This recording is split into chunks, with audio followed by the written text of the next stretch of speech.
Y también pueda dar su punto de vista con respecto a lo que está sucediendo en distintos puntos del país con el regreso de los chicos a las aulas. ¿Qué tal, doctora? Buenos días.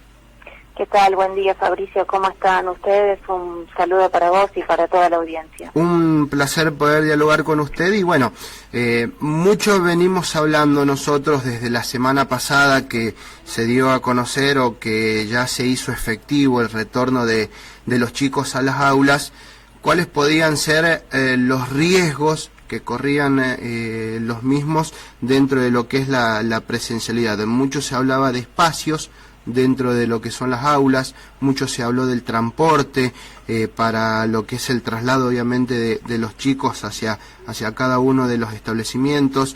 Queríamos tener también su punto de vista con respecto a esta situación que se está llevando a cabo en distintos puntos del país.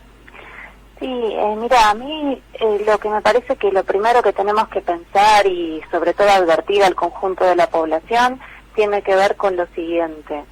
Se está habilitando una actividad como lo es la educación bajo un formato presencial que moviliza a millones de personas en todo el país. Y esto hay que decirlo así muy claramente para poder ver que no estamos hablando de liberar una actividad más. Estamos pensando en empezar a que transiten millones de personas. Solo en la provincia de Jujuy nosotros tenemos cerca de 273.500 alumnos, más de 19.300 docentes, y si pensamos que en general un niño del nivel inicial, es decir, que va a jardín de infantes o que va a la escuela primaria, concurre a la escuela acompañado por su madre, bueno, estamos hablando de poner en movimiento cerca de 418.000 personas, ¿no? De manera escalonada, con lo que estamos viendo, la semana pasada inició el nivel primario y esta semana está retomando la escuela secundaria.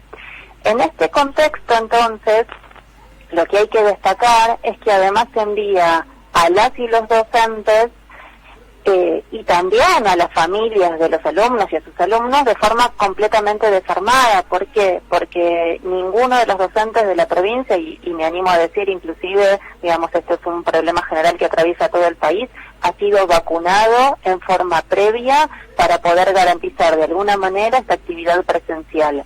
Y esto es muy importante señalarlo. ¿Por qué?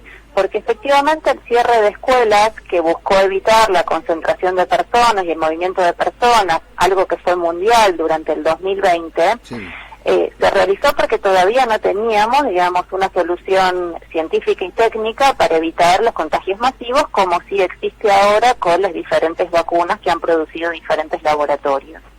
Otros países del mundo han colocado a sus docentes dentro de lo que es el calendario de vacunación prioritario, sin ir más lejos, no nos vayamos a Israel, que vacunó al 87% de su población, o a España, que colocó a los docentes como segundo escalafón prioritario. Miremos lo que está pasando en Chile. Chile planea vacunar a su 500.000 de docentes antes de que inicie el ciclo lectivo de manera presencial y en 2 semanas vacunó a 2 millones de personas. Argentina no vacunó ni al 1% de su población y los docentes están, como en la provincia de Jujuy, en un proceso de preinscripción para una vacunación que ojalá llegue algún día, ¿no? Sí. Entonces, esto es lo primero que hay que destacar a la hora de pensar que sin vacunación masiva, la presencialidad es una actividad, nosotros decimos, criminal.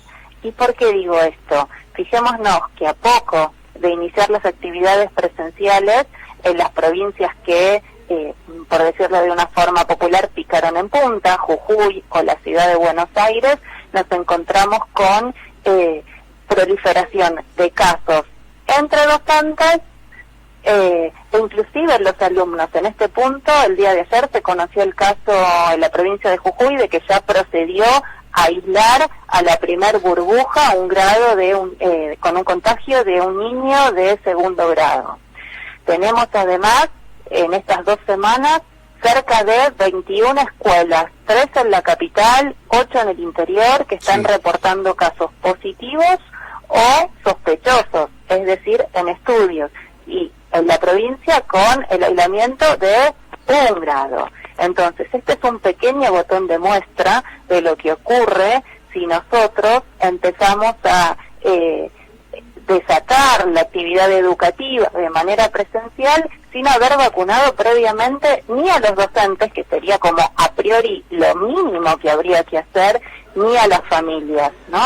De nuevo, el ejemplo de este niño ilustra muy claramente algo que venimos advirtiendo, que sí, los niños se contagian, los niños transmiten la enfermedad entre sí, y que entonces nosotros no podemos hacer como si esto no existiera. Por eso, la vuelta presencial a clases requiere como precondición la vacunación masiva de la población. Y eso también otros países lo están haciendo, pero fijémonos que no aparece en la agenda ni del gobierno nacional ni del gobierno provincial en este punto. Sí. Entonces, lo que tenemos que preguntarnos es quién se va a hacer cargo cuando se multipliquen y proliferen los contagios, que hoy por hoy están muy lejos de estar aplanada la curva. Solo por mencionar el acumulado en la provincia de Jujuy, los datos de fin de la semana pasada hablaban de superando los 20.000 casos, 886 fallecidos, hay departamentos, uno podría decir, en la provincia que registraban 0 casos, pero con el efecto carnaval esto rápidamente, puede empezar a revertirse, y además, centralmente, el movimiento de personas que habilita el sistema educativo hace que un departamento que hoy no tenga casos no está garantizado que mañana no lo tenga, ¿no? Sí. Entonces, me parece que lo que tenemos que pensar es que efectivamente el gobierno nacional y el gobierno provincial actúan con una irresponsabilidad por la vida de millones de personas que es desesperante.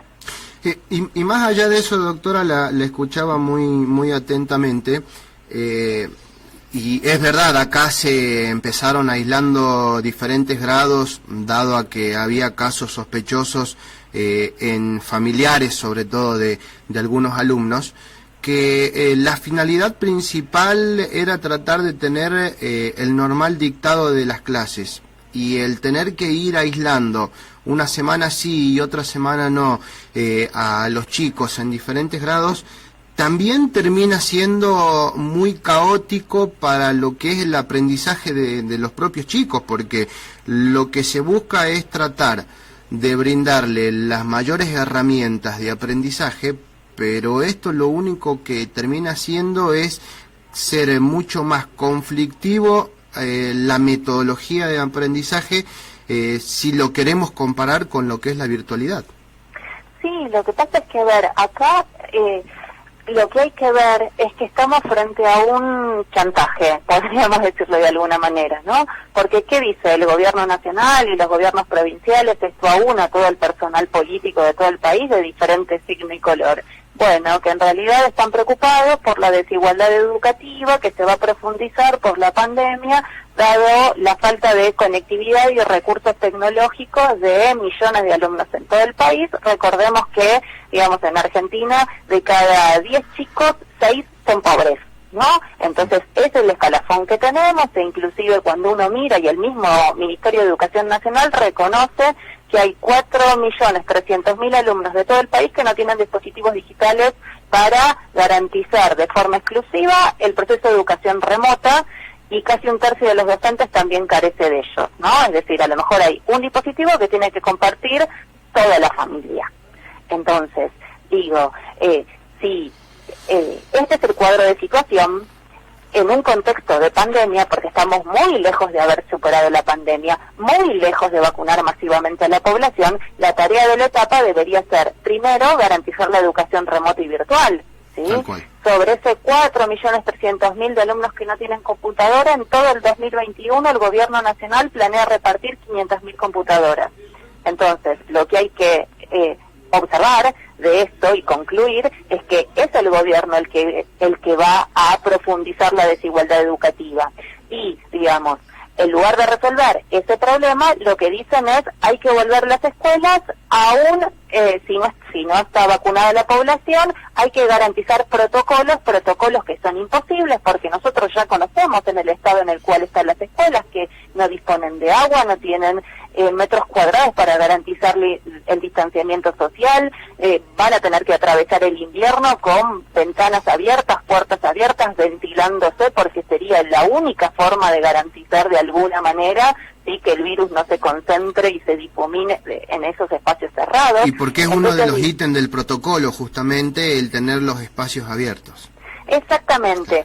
Y a esto hay que agregar, digamos, no solo que el protocolo, si miramos la infraestructura escolar, es imposible de garantizar, sino que se suma lo que vos decís. O sea, la estrategia a la cual se avanza es sería una stop and go. Bueno, ¿no? Lo dijo de hecho Calcina muy claramente ayer. Dijo, bueno, no hay que asustarse, va a haber contagios.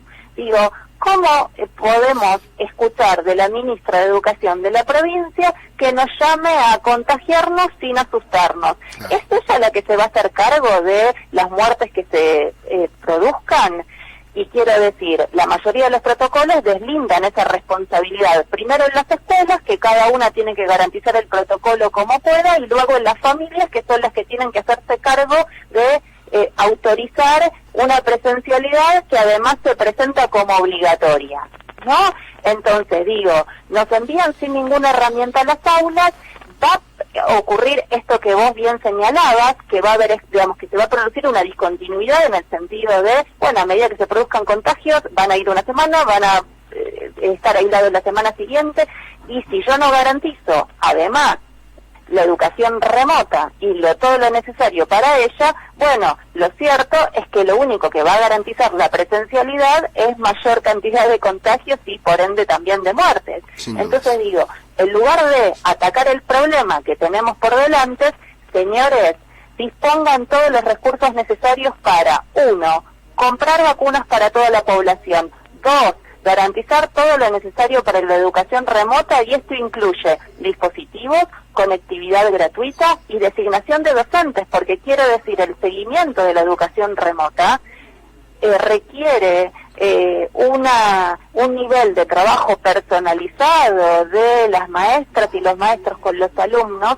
si de verdad estamos preocupados por garantizar la educación de calidad para millones de personas. Entonces, además, en la provincia hay docentes sin cargo, hay docentes desocupados, entonces no se entiende muy bien por qué no se contrata ese personal docente si de verdad estamos preocupados por la desigualdad educativa.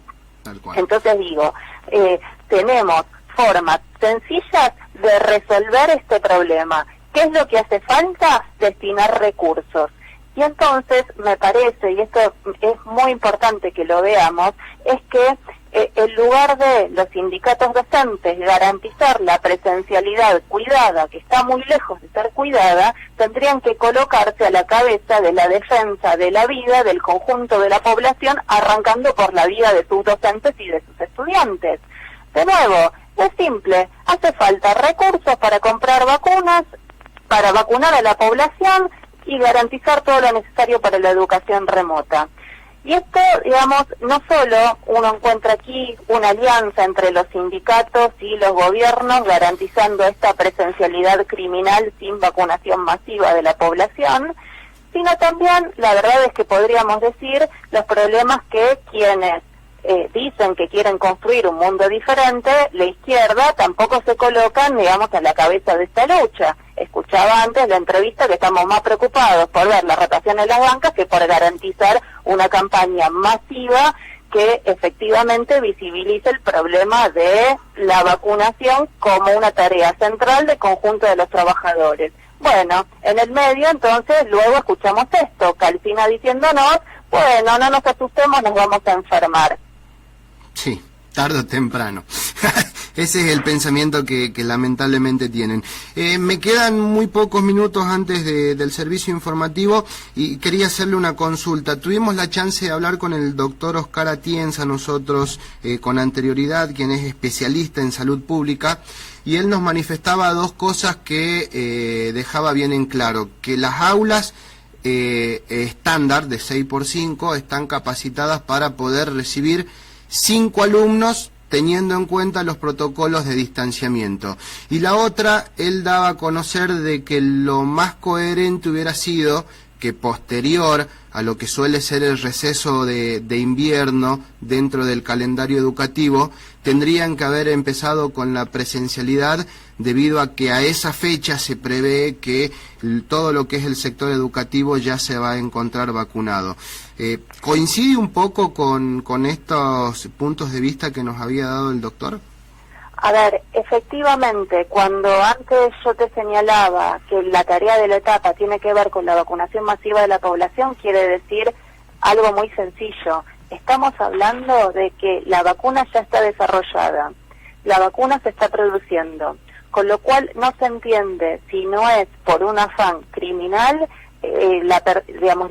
esta impronta por iniciar el calendario escolar como si obviáramos el elemento pandemia. Si efectivamente se dispusieran a vacunar masivamente al conjunto de la población, a los docentes y a sus familias, ¿sí? Podríamos pensar en, mientras se produce la vacunación y la inmunización de la población, bueno, garantizar la educación remota y entonces tranquilamente en el segundo semestre del año retomar la presencialidad, teniendo, digamos, este reaseguro de que no vamos a enfermarnos sin ningún tipo de armadura, digamos, ¿no? Que sería lo que nos permite la vacuna. Claro. Por otro lado, en ese mismo tiempo, en el cual mientras se vacuna a la población y se respetan los tiempos de inmunización, la tarea de la etapa es resolver el déficit histórico de infraestructura escolar. Entonces, no lo hicieron durante el 2020, bueno, señores, tendrían ahora la oportunidad para hacerlo y podrían hacerlo en paralelo en el cual se vacuna al conjunto de la población. Pensemos que además Argentina es un país que tiene 1/3 de su población desocupada cuando uno hace bien las cuentas. ¿Qué más que un plan de infraestructura que construya todas las escuelas necesarias, todos los metros cuadrados necesarios para garantizar el distanciamiento y todos los recursos que necesitarían las escuelas? ¿Sí? Bueno, ahí tendríamos, ¿sí?, una forma de garantizar una necesidad que es social, que tiene que ver con la educación, pero para eso obviamente tendríamos que pensar en una sociedad que no esté privilegiando la ganancia antes que la vida, como ocurre actualmente y como el ejemplo más claro es, digamos, lo que está pasando con la gestión de la pandemia. Entonces bueno, efectivamente, un sistema social que priorizara la educación y priorizara la vida pensaría tranquilamente esto: mi tarea es vacunar a la población, mi tarea es reparar las escuelas, mi tarea es generar un plan de infraestructura de escuelas, hospitales y viviendas, podría agregar, ¿no? Sí. Bueno, y efectivamente, cuando todo eso esté concluido, podemos pensar en retomar la presencialidad, que va a tener características diferentes mientras convivamos, digamos, con los coletazos de la pandemia. Pero bueno, efectivamente, eso implica poder pensar en otro ordenamiento social que el capitalismo no nos puede garantizar. Entonces vos fijate, se entrevista a un especialista y efectivamente concluye algo un especialista de salud, esto quiere decir, y efectivamente concluye algo parecido. No es el momento de la etapa el abrir las escuelas a mansalva. Tal cual. Doctora, muy clara con sus conceptos, la verdad que le agradecemos por los minutos. Seguramente más adelante retomaremos la conversación para ir comentando un poco cómo continúa todo, obviamente, lo que tiene que ver con respecto a las actividades áulicas en el país. Bueno, muchas gracias a ustedes por llamar, les envío un abrazo grande a ustedes y a toda la audiencia y quedamos a su disposición. Muchísimas gracias. Ahí pasaba la doctora especialista en Historia de Educación, Romina de Luca, comentando un poco los riesgos en lo que es el regreso de las actividades áulicas. Las disculpas del caso, nos informamos 2 minutos con Daniel Omar Reynoso.